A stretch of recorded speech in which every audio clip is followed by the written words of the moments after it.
Good morning students. This is my second lecture on applications of derivative. In this lecture we will discuss about the concept of increasing and decreasing function and how to identify whether a function is increasing or decreasing using derivative. Okay, now let us see a few functions. Now if you see the graph of this function y equals to fx, now you can observe here x1 is less than x2, and what about fx1 and fx2? x1 is less than x2, then fx1 is also less than fx2. Here x3 is less than x4, but fx3 is equal to fx4. Onward, if you see more points, then here you can observe that if x5 is less than x6, then fx5 will be less than fx6. So actually this function is increasing function, but there is one liberty that between any point, any 2 points in the interval, this function may be equal. Okay, so this function is increasing function, but this is not strictly increasing function. Okay, so fx is increasing. Fx is increasing in interval I if x1 less than x2 implies fx1 less than or equal to fx2 for all x1 and x2 belongs to I. इससे हमको क्या समझ में आता है कि अगर x1 less than x2 है तो fx1 लेस देन fx2 हो सकता है, या फिर fx1 और fx2 दोनों इक्वल भी हो सकते हैं, पर fx1 ग्रेटर देन fx2 नहीं होगा, तो फंक्शन कैसा होगा? इंक्रीजिंग फंक्शन होगा. अब इस फंक्शन में अगर आप देखोगे, इस फंक्शन में कहीं भी x एक्सिस पे हम x लेते हैं, ठीक है, मान लो ये फंक्शन की हम बात कर रहे हैं ये इंटरवल ए बी में, ठीक है, जिसको हमने आई बोला. ओके, इंटरवल ए बी में ही चेक करना है. मान लो ये ए है और ये बी है, तो इसके बीच में हम कहीं भी एक्स लेते हैं, ठीक है कोई भी दो वैल्यूज एक्स की लेंगे तो उनके एफ एक्स में भी क्या रिलेशन रहेगा कि if f x one less than f x two then f x one is less than fx2. ठीक है, इसमें इक्वल टू वाली कंडीशन नहीं है, इसमें इक्वल हो सकते हैं. ठीक है, x के दो वैल्यूज ऐसी हो सकती हैं जिसपे fx इक्वल हो, पर यहाँ पे ऐसी कोई भी सिचुएशन नहीं आती है. तो ये फंक्शन स्ट्रिक्टली इंक्रीजिंग फंक्शन है. ठीक है, ये ख्याल रखना है. सो fx is strictly increasing in interval I if x1 less than x2 implies fx1 less than fx2. ठीक है, तो यहाँ स्ट्रिक्ट इनइक्वलिटी है, इसमें बीच में इक्वल का साइन नहीं है, यहाँ पे स्ट्रिक्ट इनइक्वलिटी नहीं है. x1 लेस देन x2 है तो इसको एक थोड़ी सी लिबर्टी मिली हुई है कि fx1 लेस देन fx2 भी हो सकता है और fx1 इक्वल टू fx2 भी हो सकता है, पर कहीं भी fx1 ग्रेटर देन fx2 नहीं होगा. ठीक है, तो fx is strictly increasing if x1 less than x2 implies fx1 less than fx2 for all x1 x2 belongs to I मतलब हम किसी पर्टिकुलर इंटरवल की बात कर रहे हैं, तो उस इंटरवल में फंक्शन इंक्रीजिंग है कि डिक्रीजिंग है उसकी हम बात करेंगे. ठीक है, अभी आगे हम देखते हैं. ये हो गया इंक्रीजिंग फंक्शन और ये हो गया स्ट्रिक्टली इंक्रीजिंग. अब हम डिक्रीजिंग फंक्शन को देखते हैं. अब ये नेक्स्ट ग्राफ है y equals to f x का. यहाँ पे आप देखिए, ये ग्राफ के देखने से आपको ये समझ में आता होगा कि जैसे जैसे x इंक्रीज हो रहा है y डिक्रीज हो रहा है. ठीक है, पर इसको हम मैथमेटिकली कैसे बताते हैं? यहाँ पे देखिए ये x1 है और इसका ये है fx1. ठीक है, ये x2 है तो ये है fx2, ओके। और ये x3 है और x4, तो x3 और x4 ये दोनों इक्वल है, fx3 equals to fx4, okay. तो यहाँ पे ये फंक्शन में भी एक लिबर्टी मिली हुई है कि यहाँ पे फंक्शन डिक्रीज हो रहा है, पर यहाँ पे डिक्रीज होते होते कांस्टेंट हो गया है ना, और फिर आगे डिक्रीज हुआ। इसका मतलब ये कहीं पे भी इंक्रीज नहीं हुआ है, ठीक है, डिक्रीज ही हुआ है, पर बीच में कांस्टेंट हो गया है, ठीक है, और फिर डिक्रीज हुआ है, तो ये फंक्शन डिक्रीजिंग फंक्शन कहलाएगा, ठीक है। और पर यहाँ पे देखेंगे हम तो ये फंक्शन सीधे डिक्रीज ही होता जा रहा है, बीच में कहीं भी कांस्टेंट नहीं हुआ है, तो ये फंक्शन कहलाएगा स्ट्रिक्टली डिक्रीजिंग, और ये कहलाएगा केवल डिक्रीजिंग फंक्शन, ठीक है। सो डिक्रीजिंग के लिए क्या हो गया, decreasing function, decreasing function, okay. So fx is decreasing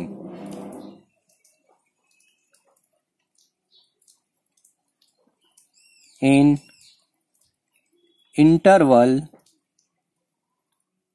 I if x1 less than x2 implies, अब यहां पे देखो x1 less than x2 है, पर fx1 greater than fx2 है ना, implies fx1 greater than fx2, पर यहां पे इक्वल भी हो सकता है x3 x4, देखो तो हम ग्रेटर देन और इक्वल टू fx2 कर देते हैं। x1 less than x2 implies fx1 greater than or equal to fx2 for all x1 comma x2 belongs to I, then fx is said to be decreasing function, ठीक है। Next definition है strictly decreasing,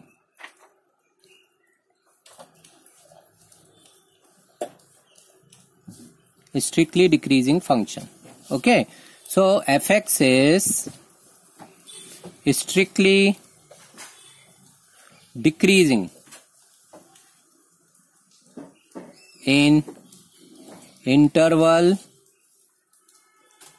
I if, यहां पे देखो x1 less than x2 है, but यहां पे fx1 और यहां पे है fx2, तो यहां पे x इंक्रीज हो रहा है, ठीक है, पर fx क्या हो रहा है, डिक्रीज हो रहा है, ओके। fx बड़ा है fx2 से, ठीक है, तो fx2 छोटा हो गया, ठीक है। तो यहाँ पे if x1 less than x2 implies fx1 less than fx2, ठीक है, for all x1 comma x2 belongs to I, then function is said to be strictly decreasing function, okay. पर अगर हमने ऐसा फंक्शन ले लिया जो किसी इंटरवल में इस तरीके का है, ठीक है, ऐसा हमने ले लिया, और हमने मान लो इंटरवल हमारा ए बी इतना पूरा ले लिया, ठीक है, ये फंक्शन को देखोगे, ये फंक्शन लिया हमने, और इंटरवल ए बी ये हमने ये पूरा इंटरवल ए बी ले लिया, तो अब देखो ये पोर्शन में ये इंक्रीज हो रहा, फिर डिक्रीज हो रहा, फिर इंक्रीज हो रहा, फिर डिक्रीज हो रहा, तो इसको हम क्या बोलेंगे, नाइदर इंक्रीजिंग नॉर डिक्रीजिंग, ठीक है, ये इंपॉर्टेंट है, neither increasing nor decrease, okay. तो ये कंसेप्ट क्लियर हो गया। अब हम देखेंगे कि इंक्रीजिंग और डिक्रीजिंग ये तो हमने फंक्शन को ऑब्जर्व करके बता दिया, पर डेरिवेटिव का यूज करके हम फंक्शन को कैसे इंक्रीजिंग या डिक्रीजिंग या स्ट्रिक्टली इंक्रीजिंग या स्ट्रिक्टली डिक्रीजिंग बताएंगे, ठीक है।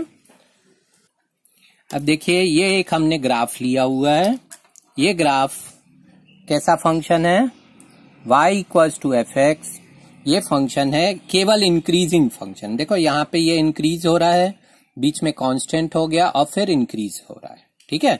तो अभी हम इंक्रीजिंग फंक्शन जो है उसके टेंजेंट्स को अगर ऑब्जर्व करते हैं, देखो अगर हमने यहाँ पे इसका टेंजेंट ड्रॉ किया, इंक्रीजिंग फंक्शन है, अगर हमने इसका टेंजेंट यहाँ ड्रॉ किया, ठीक है, तो ये टेंजेंट अगर आप देखोगे तो ये टेंजेंट एक्स एक्सिस के साथ में एक्यूट एंगल बनाता है।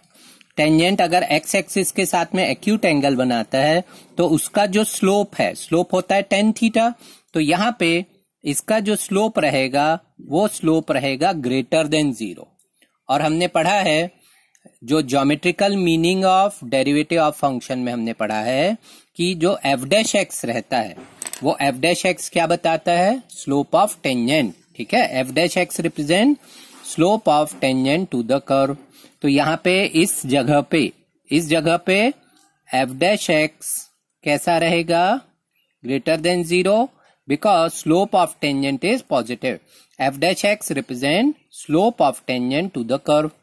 Now you can see here if you draw tangent, so this tangent, if you draw tangent, then this curve itself is tangent. Okay, so what will be the slope of tangent? This tangent is parallel to x axis, so its slope is f dash x equal to 0. Okay, now if you draw tangent to the curve at this point, यहाँ पे अगर हमने tangent draw किया तो ये जो tangent है ये यहां से ये टेंजेंट ड्रॉ करते हैं तो ये टेंजेंट भी एक्स एक्सिस के साथ में थीटा कैसा रहेगा, थीटा रहेगा less than 90 degree, theta less than 90 degree. कभी भी इंक्रीजिंग फंक्शन है तो उस पे अगर हम टेंजेंट ड्रॉ करेंगे तो उस टेंजेंट का जो इंक्लिनेशन है एक्स एक्सिस से वो लेस देन 90 डिग्री रहेगा, इसलिए tan थीटा कैसा रहेगा, tan थीटा ग्रेटर देन 0 रहेगा, because in first quadrant tan is positive, tan theta is positive. So you can say that f dash x is greater than 0. So using derivative you can identify whether a function is increasing function or decreasing function in a given interval. तो अब हम इसको ऐसा कैसे लिखेंगे, fx is increasing in interval I if f dash x greater than or equal to 0. देखो यहाँ पे greater than 0 है और यहाँ equal to 0. If f dash x greater than or equal to 0 for all x belongs to I. तो यहाँ पे कौन सी टर्म यूज हुई है, इंक्रीजिंग, स्ट्रिक्टली इंक्रीजिंग यूज नहीं हुई है। अब हम स्ट्रिक्टली इंक्रीजिंग का ग्राफ देखेंगे और फिर उस ग्राफ से स्लोप ऑफ टेंजेंट को ऑब्जर्व करते हैं। ठीक है, देखिए इस ग्राफ में, ये ग्राफ स्ट्रिक्टली इंक्रीजिंग फंक्शन का ग्राफ है। यहाँ कहीं पे भी जो कर्व है वो पैरेलल टू एक्स एक्सिस नहीं हो रहा है। As x increases y also increases, so this is strictly increasing. Okay, so in the case of strictly increasing, if you draw tangent, okay, then what is the situation of tangent? Okay, if you draw tangent at any point, यहाँ पे tangent draw करेंगे या यहाँ पे tangent draw करेंगे, किसी भी point पे tangent draw करेंगे तो ये θ1 लिया, ये θ2 लिया, तो tan थीटा हमेशा कैसा रहेगा, tan थीटा ये हमेशा रहेगा ग्रेटर देन 0, tan थीटा ये रहेगा ग्रेटर देन 0। ठीक है, मतलब कि स्ट्रिक्टली इंक्रीजिंग के केस में जो स्लोप है f डैश एक्स ये कैसा रहेगा, greater than 0, f dash x ये रहेगा ग्रेटर देन 0। तो ये कौन सा केस हो गया, ये हो गया स्ट्रिक्टली इंक्रीजिंग। ओके, तो स्ट्रिक्टली इंक्रीजिंग की डेफिनेशन क्या हो गई, F X is strictly increasing in interval I if f dash x greater than 0। ये ख्याल रखेंगे यहां ग्रेटर देन 0 है और यहां पे ग्रेटर देन और equal to 0। f dash x greater than 0 for all x belongs to I। तो ग्रेटर देन 0 में स्ट्रिक्टली इंक्रीजिंग, ग्रेटर देन और इक्वल टू 0 में इंक्रीजिंग. ठीक है. So if you have to identify whether a function is strictly increasing or increasing, you have to check this inequality, whether f dash x is greater than 0 or f dash x is greater than or equal to 0. ठीक है. Similarly, you can draw the graph of decreasing function. Next अब हम graph देखते हैं decreasing function. ठीक है. ये decrease हो रहा है as x increases. x increases, you can see that this function decreases. पर यहां बीच में ये कैसा हो जा रहा है, कांस्टेंट हो रहा है. ये कांस्टेंट हो जा रहा है, पर कहीं पे भी ये इंक्रीज नहीं हो रहा, इस डायरेक्शन में नहीं जा रहा, नीचे डाउनवर्ड ही जा रहा है. ठीक है. तो ये फंक्शन डिक्रीजिंग फंक्शन है, but this is not strictly decreasing. ठीक है. तो अगर हमने इसके टेंजेंट देखे, इस पे टेंजेंट ड्रॉ किया हमने, तो ये टेंजेंट हमेशा एक्स एक्सिस के साथ में ऑब्ट्यूस एंगल बनाएगा. थीटा जो रहेगा ग्रेटर देन 90 डिग्री रहेगा. ठीक है. और ये वाला जो टेंजेंट है ये पैरेलल टू एक्स एक्सिस है. पैरेलल टू एक्स एक्सिस है तो उसमें हम थीटा को क्या लेते हैं, 0 डिग्री लेते हैं. ठीक है.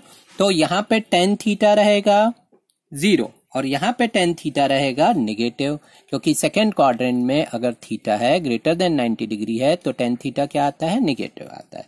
तो यहाँ पे हम बोलेंगे f dash x equal to 0 रहेगा और यहाँ पे f dash x less than 0 रहेगा. ठीक है. तो अभी हमको आइडेंटिफाई करना है कि फंक्शन डिक्रीजिंग है कि नहीं. तो हम किसको चेक करेंगे, f dash x less than और इक्वल टू 0 है कि ग्रेटर देन और इक्वल टू 0 है. लेस देन और इक्वल टू 0 है then it is decreasing function. Okay. तो इसकी डेफिनेशन क्या हो गई, f(x) is decreasing in interval I if f dash x less than or equal to 0 for all x belongs to I. तो ये decreasing का case हो गया. ठीक है. फिर ये वाला केस देखिए, ये केस में बीच में कहीं भी ये कांस्टेंट नहीं हो रहा है, फंक्शन कैसा हो रहा है, continuously decreasing.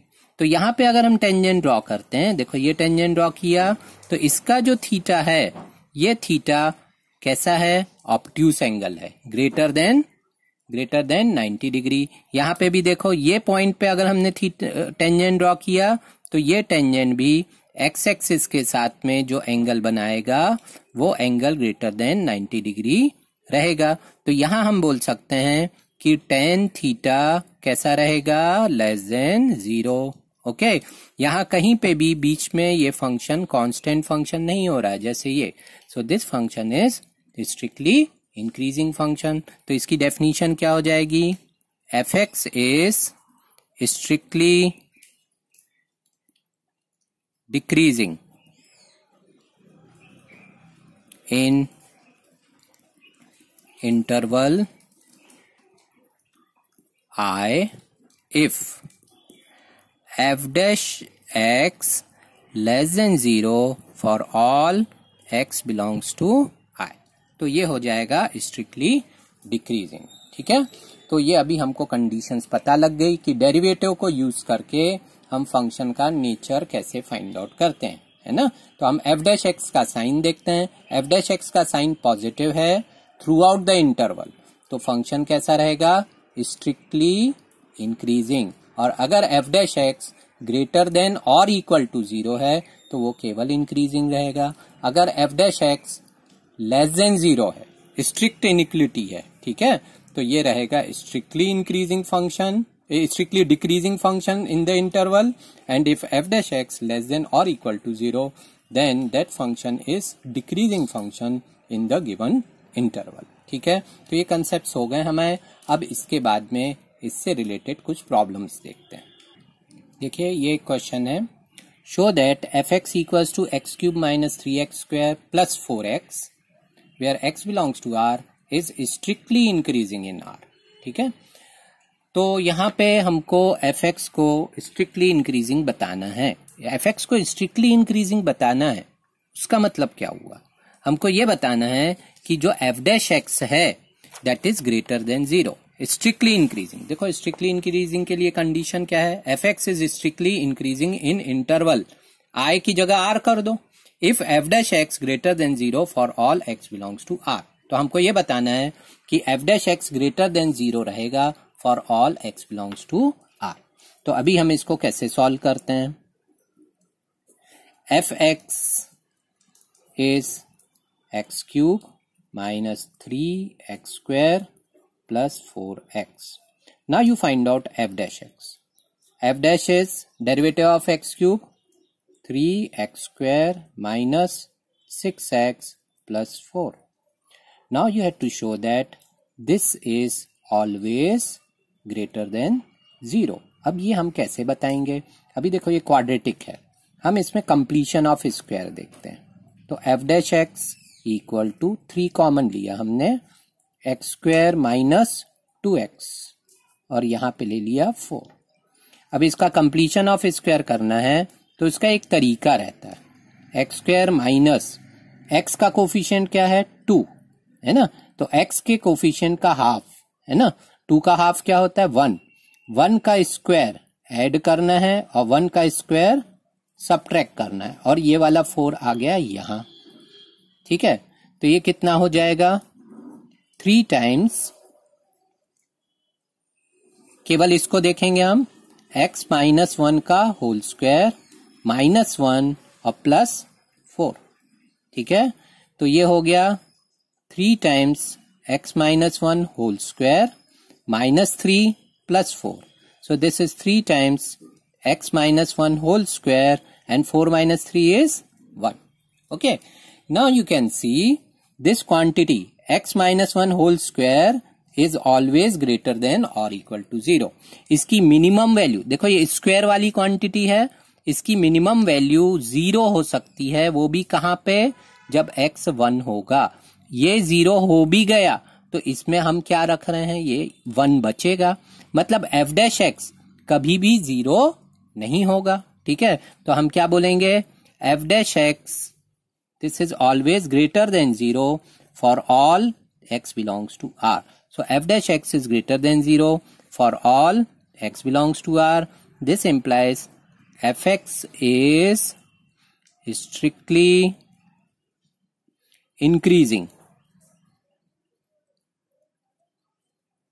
for all x belongs to R. ठीक है, यही हमको बताना था, ये क्लियर हो गया। It is greater than 0 for all x belongs to R। उसका रीजन क्या है, उसका रीजन यही है कि x minus 1 whole square is greater than और equal to 0। So 3 times x minus 1 whole square, यहाँ पे हम देखो, यहाँ पे शॉर्ट में बता देते हैं, है ना, x minus 1 whole square, this quantity is greater than और equal to 0। So 3 times x minus 1 whole square is greater than or equal to 3 multiplied by 0. So 3 times x minus 1 whole square is greater than or equal to 0. अब इसमें दोनों तरफ 1 add करो, 3 times x minus 1 whole square plus 1 greater than or equal to 0 plus 1. It means f dash x is greater than or equal to 1. तो f dash x greater than or equal to 1 है, इसका मतलब f dash x की minimum value 1 है, तो ये 0 से तो बड़ा ही है ना। This implies f dash x is greater than 0 for all x belongs to R. This implies fx is strictly increasing, ठीक है, on R. समझ में आ गया। तो ये तरीका रहेगा ये बताने का। आगे के क्वेश्चंस करने से पहले हमको एक वेवी कर्व मेथड ये पढ़नी है, ये मालूम होना जरूरी है। वैसे जब आप लोग 11th में थे तब ये हमने बताई थी ये मेथड, ठीक है, एक बार फिर से रिवाइज करते हैं, ठीक है। Let us suppose E is an expression, ये मान लो इस एक्सप्रेशन की वैल्यू है कैपिटल E, ठीक है, और ये एक्सप्रेशन है x minus A, x minus B, x minus C, यहाँ पे a less than b less than c है, ठीक है। तब हमको वो इंटरवल्स निकालने हैं जहां पे e ग्रेटर देन 0 है, e ग्रेटर देन और इक्वल टू 0 है, या e लेस देन 0 है, या फिर e लेस देन और इक्वल टू 0, ठीक है। ये अगर हमको फाइंड आउट करते बनेगा तो हम एफ डैश एक्स के लिए भी इंटरवल्स निकाल पाएंगे, और जब एफ डैश एक्स के लिए इंटरवल्स निकाल पाएंगे तो हम फंक्शन को इंक्रीजिंग या डिक्रीजिंग बता पाएंगे किसी इंटरवल में। ठीक है, तो पहले हम ये देखते हैं कि ई ग्रेटर देन 0 कहाँ होगा। ठीक है, अब ये जो पॉइंट्स हैं ए, बी और सी, 3 पॉइंट्स हैं। ये 3 पॉइंट्स पूरे इंटरवल को कितने पार्ट्स में डिवाइड करते हैं? 1 2 3 4।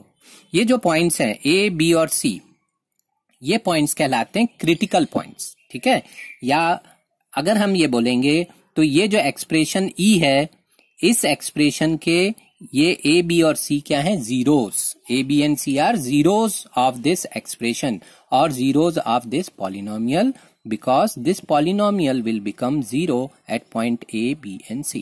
So to find out the nature of a polynomial, first you identify what are the zeros of that polynomial. So zeros of this polynomial is A, B and C. तो zeros पे ये क्या हो जाता है? Expression 0 होता है। तो जहां भी 0 होता है उसके लेफ्ट में और राइट में फंक्शन का साइन या एक्सप्रेशन का साइन प्लस या माइनस हो सकता है। ठीक है, तो अभी हम यहाँ पे चेक करते हैं। यहाँ पे अगर हमने x, मान लो ये नंबर लाइन है ना, नंबर लाइन ए, बी और सी, तो a less than b less than c number line है। अगर हमने इसके c से बड़े नंबर्स देखे है ना, c से बड़ा अगर कोई नंबर है तो c से बड़ा नंबर है तो x माइनस सी क्या रहेगा? पॉजिटिव। x माइनस बी क्या रहेगा? पॉजिटिव, क्योंकि b जो है ये छोटा है। यहां पे एक नंबर लिया, that number is greater than c and greater than b and greater than a. So in this portion, this whole expression, e will be greater than 0. Okay, now in this portion if you take any point here, then value of x will be more than b and more than a but less than c. So you can see in this portion x minus b, so see in this portion x minus a is greater than 0, x is greater than a, so x minus a is greater than 0, x minus b is greater than 0 but x minus c is less than 0. So their product will be less than 0. So in this portion e is less than 0. But if you take x here, then x minus a will be greater than 0. If you take x here, then x is greater than a. So x minus a greater than 0. X minus b, x is less than b. So x minus b less than 0. X is less than c. So x minus c is less than 0. तो अब जब हम इन तीनों को multiply करेंगे तो 2 negative और 1 positive, ठीक है, मिलके हमको क्या मिलेगा? E is greater than 0. ठीक है, यहां पे क्या था? यहां पे x माइनस ए, x बड़ा था, x a b और c तीनों से बड़ा था, x माइनस ए greater than 0, x minus B greater than 0 और x माइनस सी भी क्या था? Greater than 0. तो 3 पॉजिटिव नंबर का मल्टीप्लिकेशन क्या आएगा? पॉजिटिव। यहाँ पे 2 पॉजिटिव 1 निगेटिव, मल्टीप्लिकेशन आएगा निगेटिव। यहाँ पे 1 पॉजिटिव और 2 निगेटिव का मल्टीप्लिकेशन आएगा पॉजिटिव, है ना। हम यहाँ पे रखेंगे, देखो यहाँ पे कैसा रखेंगे हम? x माइनस ए का sign positive, x minus b का साइन निगेटिव और x माइनस सी का साइन निगेटिव। तो जब हम ये ऐसा मल्टीप्लाई करेंगे तो प्रोडक्ट क्या आएगा? पॉजिटिव। यहाँ पे कैसा रहेगा? पॉजिटिव, निगेटिव और निगेटिव। तो जब तीनों को मल्टीप्लाई करेंगे, नहीं, पॉजिटिव, पॉजिटिव और निगेटिव, तो मल्टीप्लाई करेंगे तो लेस देन 0 और यहाँ पे तीनों पॉजिटिव, ठीक है, तो ग्रेटर देन 0। और इस पोर्शन में अगर हम x लेंगे तो वो x a b और c तीनों से छोटा, तो हम बोलेंगे x minus a less than 0, x minus b less than 0 और x minus c less than 0। तो अभी हमको e का साइन देखना है, तो e में x minus a less than 0 है तो निगेटिव, दूसरा नंबर निगेटिव, तीसरा नंबर निगेटिव, 3 निगेटिव का मल्टीप्लिकेशन निगेटिव, तो यहां पे हमको मिलेगा e लेस देन 0। ठीक है, ये समझ में आ गया। तो अगर तुम ध्यान से देखोगे तो वेवी कर्व मेथड में क्या रहता है कि जो राइट मोस्ट इंटरवल है ना, राइट मोस्ट इंटरवल में साइन जो रहता है एक्सप्रेशन का पॉजिटिव रहता है, फिर निगेटिव रहता है, फिर पॉजिटिव रहता है और फिर निगेटिव रहता है। हमको ऐसा याद रखना है, ये कैसा रहता है, पॉजिटिव निगेटिव पॉजिटिव निगेटिव, ऐसी कर्व जाती है। वेवी कर्व बोल रहे हैं ना, तो ऐसी वेव जाएगी। यहां जहां नीचे रहेगी वो निगेटिव, फिर जहां ऊपर रहेगी तो ये क्या हो गया, पॉजिटिव, ठीक है। और ये ऐसे घूम के आई, फिर ये यहाँ पे नीचे आ गई निगेटिव, ऐसा रहता है। जहां ऊपर रही पॉजिटिव, जहां नीचे रही वो निगेटिव, इसलिए इसको वेवी कर्व मेथड बोलते हैं। तो अभी हम ई के बारे में क्या कहेंगे कि E greater than 0 if x belongs to, अब देखो ग्रेटर देन 0 कहां है, यहां है और यहां है। ग्रेटर देन 0 की बात कर रहे हैं, ए और बी पे तो ये 0 हो जाता है। तो हम greater than 0 if x belongs to open interval a comma b, देखो इसके बीच के पूरे पॉइंट्स लेने हैं, तो ओपन इंटरवल ए बी और फिर सी के राइट के पॉइंट्स लेने हैं, तो हम बोलेंगे यूनियन सी टू इंफिनिटी, ठीक है, सी टू इंफिनिटी। तो इस पोर्शन में ग्रेटर देन 0 है, और ई ग्रेटर देन और इक्वल टू 0 अगर हम लेंगे तो इक्वल टू 0 वाले पॉइंट इसमें इंक्लूड हो जाएंगे। तो x बिलोंग्स टू ए और बी इंक्लूड हो जाएगा, तो A comma B union C to infinity, ठीक है। अब फिर यहाँ पे ई लेस देन 0 कहाँ है, इफ x बिलोंग्स टू, अब लेस देन 0 कहाँ है, देखो यहाँ है लेस देन 0 और यहाँ है लेस देन 0, ठीक है। तो हम इधर से आ रहे हैं, लेफ्ट से राइट, तो हम बोलेंगे minus infinity to A union B to C. अब फिर है ई लेस देन और equal to 0 if x belongs to less than और इक्वल टू 0 देखना हमको, तो इसमें a b और c इंक्लूड हो जाएंगे, minus infinity to a union b to c। तो ये तरीका रहेगा वेवी कर्व मेथड, ये समझ में आ गया आपको, ये बहुत इंपॉर्टेंट है। इंक्रीजिंग डिक्रीजिंग भी जब हम देखते हैं तो एफ डैश एक्स का साइन देखते हैं, कौन से इंटरवल में पॉजिटिव है और कौन से इंटरवल में निगेटिव है, ठीक है। तो पहले हम कौन से पॉइंट्स देखते हैं, जहां पे एफ डैश एक्स 0 है वो पॉइंट्स को हम नंबर लाइन पे रिप्रेजेंट करते हैं, और अगर 3 पॉइंट हैं तो हमको 4 इंटरवल्स मिलते हैं, 1 2 3 4, और 4 इंटरवल्स में हम फिर एफ डैश एक्स का साइन देखते हैं, कौन से इंटरवल में पॉजिटिव है और कौन से इंटरवल में निगेटिव है, ठीक है। तो अभी आपको क्या करना है, इसके पहले एग्जाम्पल्स करने हैं। जैसे एग्जाम्पल 11 में दिया हुआ है, find the intervals in which this function is strictly increasing strictly decreasing, ठीक है। तो पहले काम क्या किया है, f dash x find out किया है, फिर एफ डैश एक्स 0 कहाँ होता है, तो कहाँ होता है, -2 और 3 पे। तो देखो -3 और -2 को नंबर लाइन पे बताया उसने, यहाँ प्लस इन्फिनिटी और यहाँ माइनस इन्फिनिटी बताया हुआ है। तो हमने पहले से पढ़ा है, यहाँ पॉजिटिव रहेगा, यहाँ निगेटिव रहेगा और यहाँ पॉजिटिव रहेगा, ठीक है। तो उसी बात को उसने यहाँ पे बताया हुआ है। तो कौन से इंटरवल में, जिस इंटरवल में पॉजिटिव रहेगा वहां पे स्ट्रिक्टली इंक्रीजिंग रहेगा, जहां निगेटिव रहेगा वहां स्ट्रिक्टली डिक्रीजिंग रहेगा, ठीक है। तो ये क्वेश्चन, इस टाइप के क्वेश्चन तुमको पहले एग्जाम्पल के करने हैं, और 5th क्वेश्चन 4th क्वेश्चन ये क्वेश्चंस आपसे आ जाएंगे, 4th 5th 6th क्वेश्चंस, ठीक है। ट्राई कीजिएगा, नहीं तो नेक्स्ट क्लास में हम इसको और डिस्कस करेंगे। Okay, thank you, have a nice day.